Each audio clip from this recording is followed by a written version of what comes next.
देखंतु सरकार नारा दौरान वन विभाग नारा दौर जंगल सुरक्षा जीवन रक्षा। ये नारा आज फेल मारी। ये नारा आज फेल मारी कहीं मुझे कथा कहूँ। आज मु सका लखीमपुर बाहरी आलमंडा जाइली जीवा बाटर प्रत्येक जंगल प्रत्येक जगार हु हुई निया जलुची। भाविली हुए तो विभाग अधिकारी आउे गुरुत्व देवे।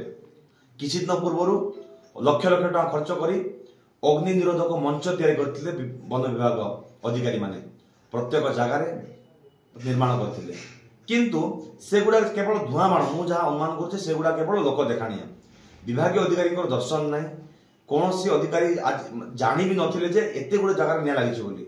मु फेरिबा समय रास्ता कड़े निया लगी देखी निजे ओह्लई निया निभेली डीएफ को जो कल फोन कली सी निज आड़ कहते 47 गोटी जगार आज निया लगी बोली सैटेलाइट ट्रेस कर सार बोली से मते उत्तर रखुंट किंतु कौन विभाग अधिकारी को पठेवा कथा से मते प्रश्न उत्तर दूना जहाँ जना पड़ी विभाग अधिकारी काम काम जमार करूना जहाँफल आज गोटे दिन में लखीमपुर बनखंड और नानपाटना बनखंडर 47 गोटी जगार निया लगी आज जंगल नष्ट होती।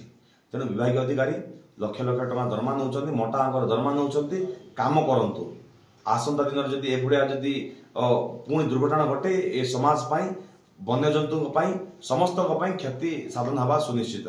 तेणु मु अनुरोध करुच्ची डीएफ महाशय को जो जो विभाग अधिकारी काम करना ठकुंट से दृढ़ कार्यानुष्ठान नि जाऊ जंगल बचाई एक गुरुत्वपूर्ण भाव में निष्पत्ति नहीं एक भल टीम को तैयारी कर जहाँफल जंगल सुरक्षा हो पार साधारण लोक भलरे बंची पारे।